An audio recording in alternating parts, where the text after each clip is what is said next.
최근에 이제 그 한미일 간에 여러 가지 좀 문제가 생기지 않았습니까? 네. 그 부분에 관해서 흔들리고 있나? 이걸 좀 떠보겠다는. 얼마나 저 정보 교류들이 잘 되고 있고 우리들의 이런 훈련에 대해서 얼마나 저쪽도 잘 대응하는지 이거를 좀 보려고 하는 것 같고요.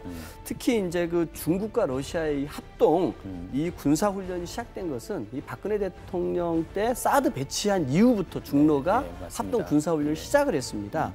이 한중일의 이 방공 식별구역 같은 경우는 중국이나 러시아 같은 데가 이 카디즈 비행을 한 건 작년에 140여 차례나 됩니다. 굉장히 많았습니다. 이게 좀 기준이 좀 애매한 모양이죠. 서로가 자기 방공식별국이다. 지금. 그렇습니다. 독도 문제에 대해서까지 자기네 영토라고 주장하는 것 자체가 과거사에 대해서는 단 한마디도 사과나 반성이 없는 일본의 모습을 그대로 보여주는 것이라고 생각합니다. 아직도 일본이 과거사에 대한 정말 진심 어린 반성, 사과가 없는 것이 다시 한번 어제 중국과 러시아에 우리 독도 영공 침공했을 때 왜 다케시마 영토에 들어왔냐라고 망언을 쏟아붓는 것에 대해서 일본의 그런 잘못된 과거사 인식이 여전히 드러나고 있습니다.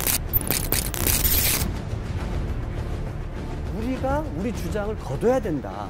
외교적 해법이 그겁니다. 근데 문제의 발단은 일본이 이 개인 간의 손해배상 청구권이 살아있음을 부정하고 있는 이 잘못된 행태를 인정하고 이걸 규탄해야 되는데 자꾸 정부 때리는 거에 너무 혈안이 되어 있는 겁니다. 저는 이 모든 문제가 지금 한일 간의 문제라든지 이 러시아의 영공 침범에서 똑같이 드러난다고 봅니다. 저는 적어도 이 국익의 문제에 있어서는 저희가 일치 단계라고 똘똘 뭉쳐야 됩니다. 잘못을 하고 있는 일본에 대해서 러시아에 대해서 한 목소리로 규탄을 해야지 오히려 그쪽 규탄보다는 이 기회에 얼씨구나 정부 비판하고 대통령 때리는데 더 많은 힘을 쏟아서야 어떻게 우리나라가 이런 위기적 상황에서 한 목소리를 낼 수 있겠습니까?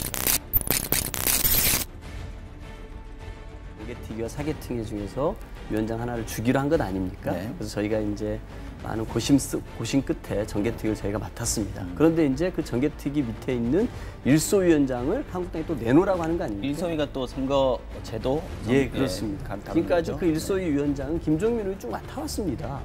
그리고 이 국회 정상화 과정에서 두 개 특위 연장할 때 논의했던 거는 이 두 개 특위 위원장 문제를 논의했던 거지 그 밑에 있는 소위 위원장까지 어떻게 하자는 논의가 안 됐거든요. 근데 이 기억이 서로 다른 모양입니다. 나경원 원내대표 같은 경우는 본인이 막 주장한 게 다 합의된 것처럼 그 자리에서 오신환 원내대표 같은 경우는 합의한 적이 없다고 명확히 얘기하고 있지 않습니까? 구두로도 합의한 적이 없다. 그렇습니다. 홍영표 원내대표, 오신환 원내대표 합의한 적이 없다. 나경원 원내대표가 그런 주장을 하기는 했다. 그런데 그게 두 대표는 오케이 해준 적이 없는 겁니다.